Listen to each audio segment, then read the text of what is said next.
apa tindak lanjut dari penilaian pengelolaan kinerja tersebut. Selanjutnya. Oke, sebelum kita membahas terkait masalah tahap penilaian, di sini ada beberapa penyesuaian pengguna pada masa transisi pengelolaan kinerja, Bapak Ibu ya. Jadi di sini ada beberapa hal yang harus disesuaikan dan ini sudah terjawab oleh pusat ya. Jadi jika ada seorang guru ASN nih menjadi PLT Capsek, apa sih yang harus dilakukan? Harus ngerjain PMM-nya apa gitu kan? Nah, kalau misalnya guru ASN ditugaskan menjadi PLT KS, maka dia tetap mengerjakan SKP sebagai guru dan SKP sebagai PLT kepala sekolah sampai dengan tahap penilaian ya Bapak Ibu. Kemudian yang kedua, bagaimana jika ASN itu diperbantukan di sekolah swasta nih? Nah, jadi dia ASN kemudian diperbantukan di sekolah swasta. Apa yang harus dilakukan? Nah, maka pegawai tersebut melakukan pengelolaan kinerjanya di e-kinerja BKN ya Bapak Ibu, karena dia di swasta. Kemudian yang ketiga, bagaimana jika ASN di luar naungan Kemendikbudristek, misalnya naungan Kemenak ya, atau naungan Kemenprin. Nah, itu menjadi PLT KS di sekolah negeri. Apa yang harus dilakukan? Nah, ini ada dua perlakuannya Bapak Ibu.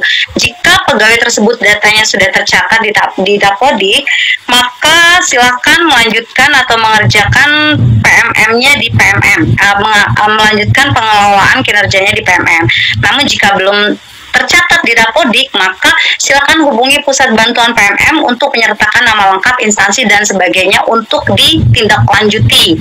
Oke, kemudian selanjutnya, bagaimana jika ASN sedang cuti mengerjakan SKP atau tidak? Nah, ini tidak perlu membuat SKP ya, baik di e-kinerja maupun di PMM, karena statusnya masih cuti Bapak Ibu. Nanti ada regulasi cuti yang berlaku ya, karena dia tidak kerja, maka tidak perlu mengerjakan pengelolaan kinerja. Kemudian yang kelima, bagaimana jika ASN itu bekerja di sekolah Indonesia di luar negeri? Apa yang harus dilakukan? Nah, ini yang harus dilakukan adalah tidak perlu mengerjakan pengelolaan kinerja di PMM, tapi mengerjakannya di e-kinerja BKN.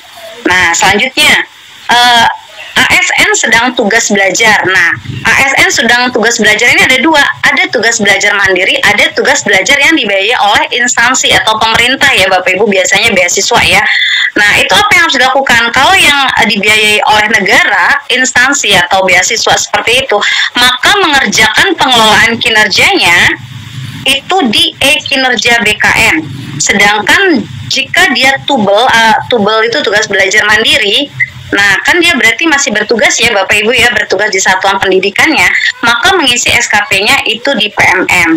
Nah, selanjutnya yang terakhir, jika ASN itu resign atau pensiun selama periode pengelolaan kinerja, berarti Januari sampai Juni periode 1, kemudian Juli sampai dengan Desember periode 2. Nah, tapi di tengah-tengah dia pensiun, apa yang harus dilakukan? Nah, itu tetap membuat SKP di PMM hingga akhir periode kerjanya. Ya, ini beberapa penyesuaian Bapak Ibu ya.